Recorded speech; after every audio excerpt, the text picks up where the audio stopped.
Hey, everybody. I'm David Bloom, co founder of Next TMT Talks, with my co founder Daniel Frankel here.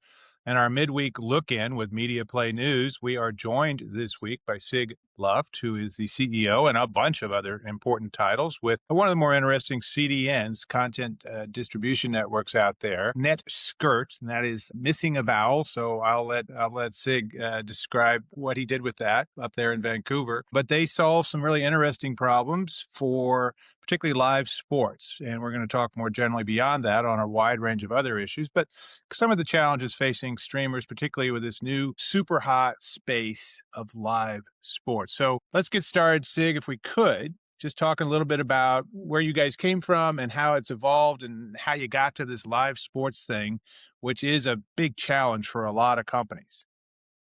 Yeah, sure. Thanks. Just background wise, I've grown up in the networking side of the world and have always been party to edge delivery, edge policy control, edge compute. So myself and my two co-founders, we decided to move up the stack to layer 7, and we started looking at problems in the CDN space. Our view was that there's a number of problems deeper into the network that CDNs currently don't solve, and that's where we got started.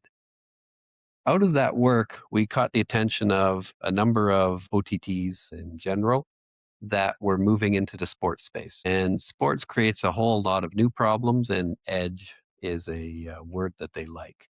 And we got into dealing with live sports events about 3 years ago, and it was a lot of the technology we developed for the edge that made that possible. So, Sig, just to be clear, I always think about CDNs as this place where you park a lot of content ahead of time, right? Mhm. And you can serve it quicker just because of latency, or just the most popular content is located as close as possible on this vast internet to the people who are likely to be looking for it. That's hard to do, obviously, when it's a live thing. You can't do the third minute of the game in the first minute, things like that. Well, there's definitely been a shift in terms of the requirements when you move from traditional video on demand. And there's definitely a benefit to having the stored media close to the consumer. But there's a difference between, am I in the same state or in the same county or maybe the same city where the consumption is occurring for video on demand? All of the above can probably solve the problem. It's when you get to the live sports where the latency really matters. And so you're talking about getting from hundreds to tens down to single digit milliseconds. You know, That's we hear that's about where these major meltdowns. So I won't get into specific case studies, but they make headlines when they do happen. Are the yeah. problems mainly in the edge? Is that why you're out there? Or It definitely is one area where there can be a lot of problems, particularly if the edges themselves or the networks themselves are, 2 or 3 or 4 steps away from where the content originates. So if you imagine a live sports event and every consumer on the left-hand side is watching this event and they all have to come from well beyond the network boundary that these five live in, this whole flow is coming across many hops of the network. Many times, things like inter-exchanges are traversed, and these are typically nonprofit in many cases the further down the food chain you go. So they're all designed to run at 90% efficiency. These live sports events, when you have this many people coming all the way through, you're seeing things like a 10x.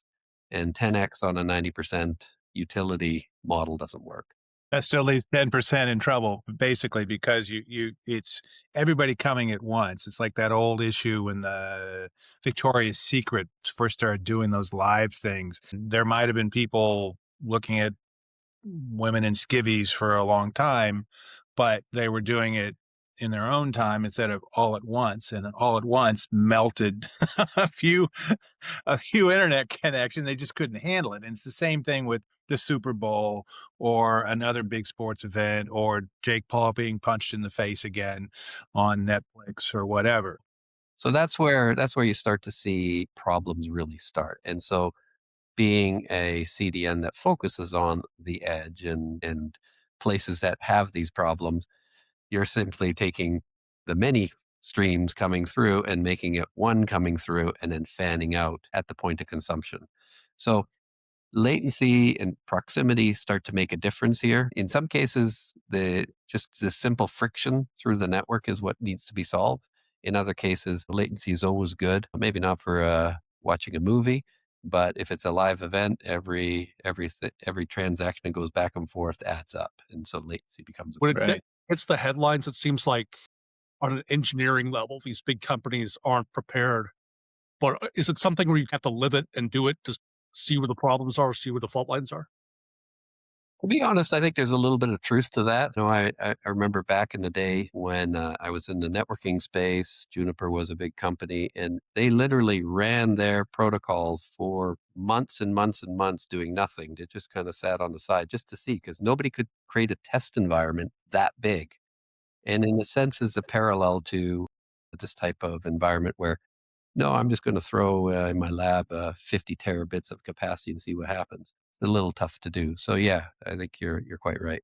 Yeah, you can't simulate. So how do you do that then? How do you like what are some lessons learned for you guys in terms of optimizing the special sauce as much as you can talk about it that changes and makes it more efficient because this is not going away. Everybody's going to streaming of live sports and other live events.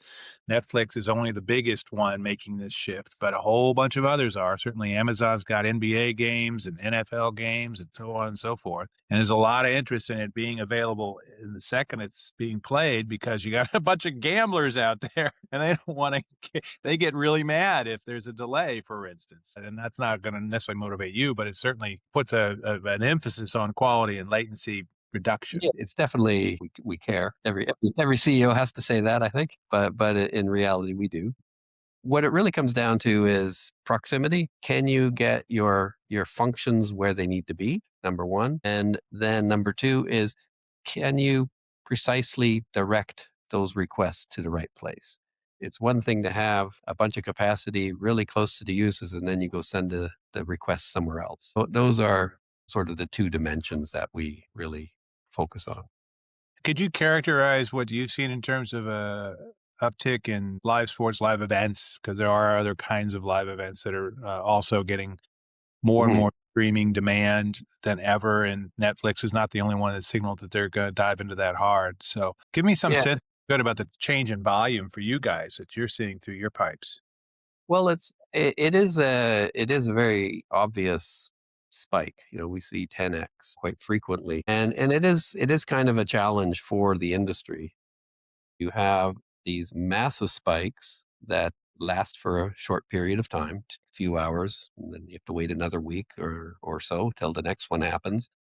So, from an industry point of view, the OTTs are, this is my personal opinion, but they're shifting they're shifting from just being a VOD type of service, which they dominate. 50% of all media is consumed over the internet now, from broadcast being 50 still, Yeah. and internet. The bottleneck has always been sports, live, news. Anything that was live was always deemed a bit of a challenge.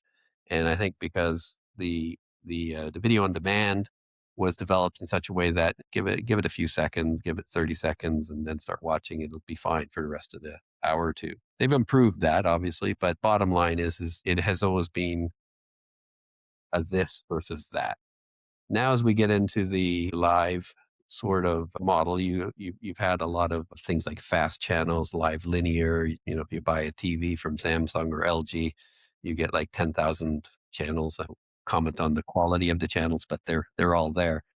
That works because the audience on those channels is quite small, relatively speaking, but it is live, to be fair. Where the next step of going to live sports events really crack the code, if you will, is that suddenly you do have to solve all the problems that people have ignored. That's really what I think is very fascinating about the emergence of these live sporting events, these next problems that these OTTs are starting to focus on delivering this way.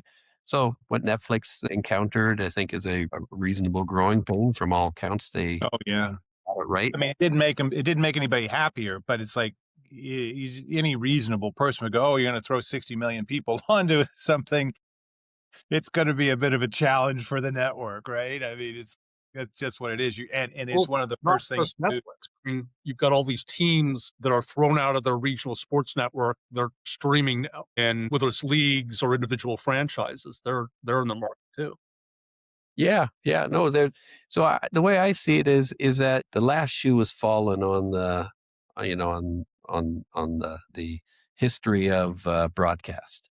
I think with live sports right now, it's very much specific to these big events. But if you can solve those big events, everything else comes easy. And so that's kind of where I think the industry is shifting.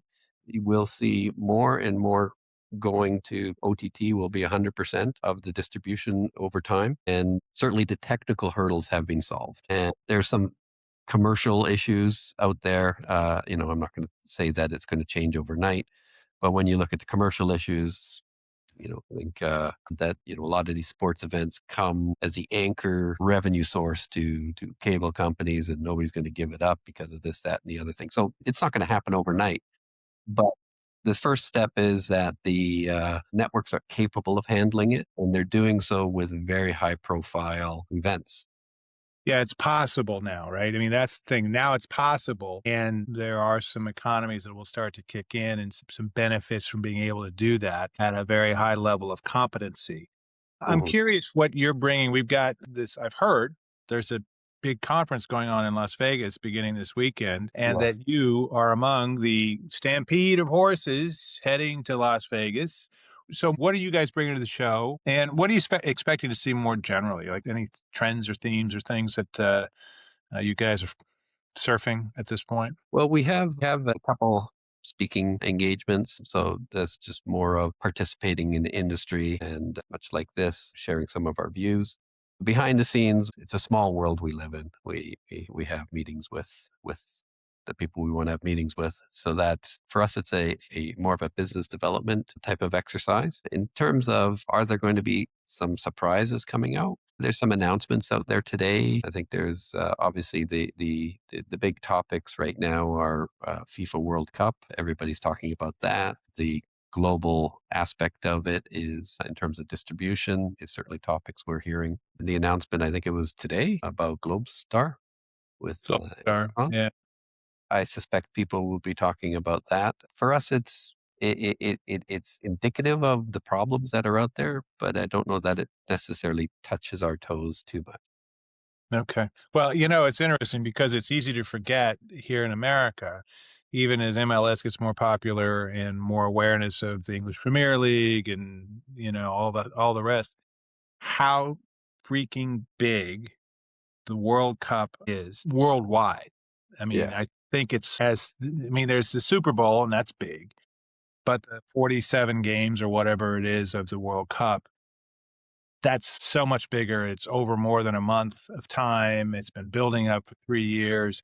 This is gigantic. And for you guys, it's more than the Super Bowl. It's the biggest thing for some of the companies you deal with. In terms of the number of events, it is much, much bigger. So we look at it from the perspective, or I think all CDNs look at it from the perspective of how many times are we going to be called upon to light up those pipes. And obviously more is better. But in terms of soccer in general, or football as the rest of the world calls it, we we see massive events. I think we've carried well over 500 events in the last 12 months. South America has big soccer events. Like they go crazy there. I think they did a Serie A league change things this past year so that they actually spread the games around almost a whole year now. And it's just because it's so popular. There's so many events that I think somebody told me that the teams are complaining because they're playing too much. Right. Now, I recall that Vancouver's hosting a number of the matches. Los Angeles has got, I think, at least a half a dozen. But the fact that in three countries are host countries, Mexico, United States, and Canada, and multiple cities in each one only adds to some of the complications for the companies producing all the content that will go out around the planet, right? I mean, I've heard there's two sides to this problem. Speaking to some of the network folks here in town, and there's one piece which is getting all of that content generated and pushed out to the world. Then there's the other side of the problem where we live, which is now it's coming at you, and now you have to. Right. Yeah, it is definitely topic number one in this space. I Now bet. you're situated up there safely in British Columbia, away from our policy disruption here in the United States, but not too insulated. I mean, it may be there'll be active discussion about how the FCC is trying to keep the NFL and other sports leagues in broadcast. Hmm. About that, and there's also the FCC support for satellite broadband, which Yeah, is in the news today with Amazon buying Globalstar for nearly $12 billion. How would that yeah. affect your business, and what do you see coming? Well, I don't see it being a major impact. Well, speaking about the Globestar piece of it, the way I look at satellite broadcast is, or not broadcast, satellite transmission. They've solved the last mile problem, but you still have to fill the last mile. So most satellite systems that I'm aware of have multiple ground stations, and that's where the signals go up. So unless there's going to be some computational aspect within the satellite system that will do more traditional multicast type functionality, it will all generate from the ground, and every eyeball request will come to the ground and then go up to the satellite system and then come back down. It is in a good bad effect of the over the top approach. Everybody has their own dedicated circuit is the best way to think about it, and the network That's like can't. the old telephone setup, right? I mean, the plain old telephone system kind of thing where you had a dedicated circuit for each phone number and it had to go through there as opposed to the internet protocol, which allowed you to find different things and route around the damage famously and all that. So it's a different dynamic. It's a different dynamic. So relatively speaking, Globestar, at least from my vantage point, is a better, more reachable phone line. Is your analogy. There's undoubtedly things that'll happen down the road, but if they can solve just the pipe problem, it'll be just a pipe solution. It'll certainly make it easier to watch World Cup on top of Whistler, right? Yeah, yeah. Although Whistler's got pretty good fiber up there. They've got pretty good fiber. Speaking just broadly in terms of the current paradigm of cable DOCSIS networks and fiber fiber networks and 5G, 6G, and then you come along and it has this very powerful government support for this new technology. Is this a better mousetrap, or is it just favored by certain oligarchs? What's your opinion? Well, no comment on the last statement, but I think the challenge with any wireless technology, whether it's coming from space or flying across towers, is there's only so much air, right? Spectrum, and they all use certain bands, and there is a limit. I think when you're dealing with space, it's maybe a little bit better because there's a bigger fan out. Whereas if you have a cell tower, the concentration of those endpoints is obviously more dense. But bottom line is spectrum is not unlimited, and there will always be some challenges there. It will be kind of interesting to see when we've got too many of those low Earth orbit satellites flying around. How much not necessarily they collide, but how that spectrum is managed around the world. More of a bandwidth collision than a physical collision, though we have written, Dan has expounded alarmingly on the Kessler syndrome, invoking the movie Gravity, where space debris hits something else and causes this cartwheeling Yeah. additional sets of problems. And, Elon Musk has applied for putting up to 1 million new satellites up there just for Starlink, which feels like a lot. I'm just a big Sandra Bullock fan. That's all that is. Sandra Bullock will fix everything. I'm not worried about that. She fixed everything. She's hyper competent and also a broadcast engineer. I don't know if you knew that. But that being said, I do think it's a big deal and puts another major multi-trillion dollar company stepping up to what Elon's trying to pull off with Starlink. And that at least gets us into another kind of duopoly. But what you're saying, Sig, that I think is interesting and on point here is yes, they've moved there. That's great. That's a great way to reach lots of people in lots of out of the way places that can't be reached by more traditional dig a hole, put a fiber thing in there or DOCSIS cable or whatever. It's just doesn't economically make sense. But there's still limits there that aren't the same as the systems that we've come to know in the last 15 or 20 years. There's going to have to be, we're going to need both, right? It moves the yard posts out. Yeah. There's no critique. It's a good thing. I think there's lots of examples around the world where who knew it was going to be that useful, but it will reach limits. Is all I'm saying. And in terms of, as long as these streaming events continue to be point to point connections, somebody's got to start those points. And they're not all going to go back to, the Bay Area, and Netflix does not broadcast everything from their headquarters. They are distributed in thousands. I don't know what they're up to, but last time I looked, which was a few years ago, they had 6 or 8,000 caches distributed around the world. And that's where the fan out occurs. With live sports, well, maybe they don't need, if they're at 6 or 10,000 of these caches, maybe they need to get to 50 or 100, because you got to get further and further and further out to 50 or 100,000, not I'm not. a larger number than, It needs to continue to grow.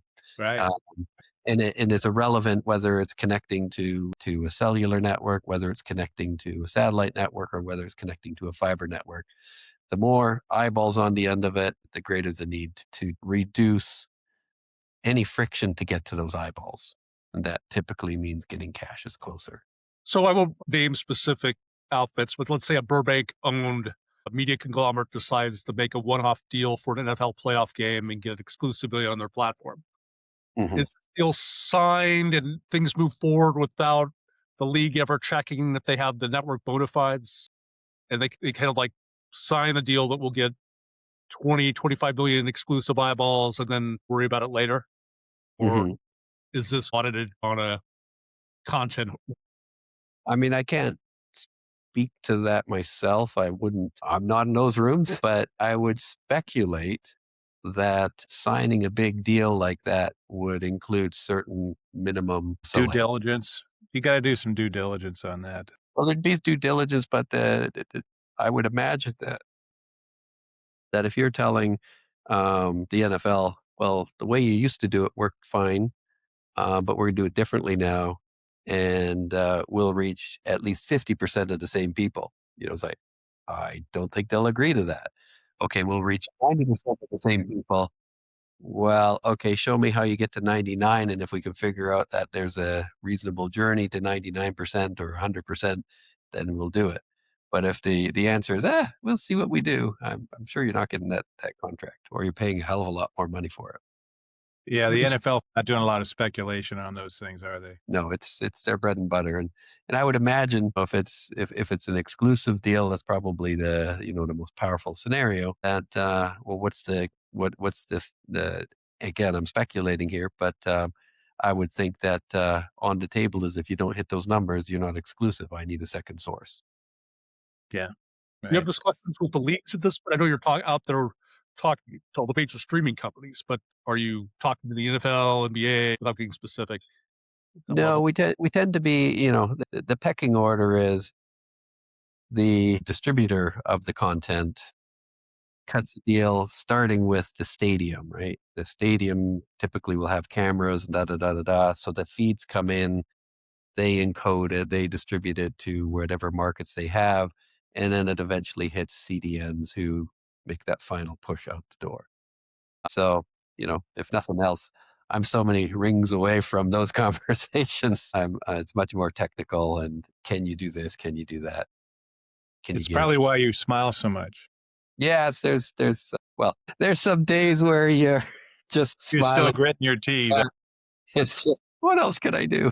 What else could I do? Right. This is out of my hands. Speaking of which, there's a lot going on elsewhere beyond just Las Vegas. So it's hard to believe. It is hard to believe that it's not all about NAB. Though they have some opinions. There's a Sacramento U.S. federal judge making a decision about whether that NextStart Tegna thing goes forward, and whether it matters that Congress had a cap on ownership breach. And it was just sort of like, oh, you guys go ahead on, double it. And I think one of the things that gets interesting from your all standpoint, broadcasting is really the original distribution Mhm. mechanism. What's your view? Because you are so involved in the new generation of ways to get stuff to people. Does broadcast still have a significant role, or is this kind of like a rear guard action in some ways? Well, I mean, one of the comments I've heard from customers of ours that have a foot in both camps is, you get that initial feed coming from the stadium, if we're sticking with the sports story. That comes in, and now it fans out into here's how I go over my broadcast network, over my satellite network, over my ITV network, over my da da da da da da da da. Da. Each of those encoding points is a cost center. And then each of the relationships with this network, I got to maintain those radio towers all over the states and da da da da da. I have to cut my deals with the cable companies and da da. Every one of those divergent approaches is a cost center.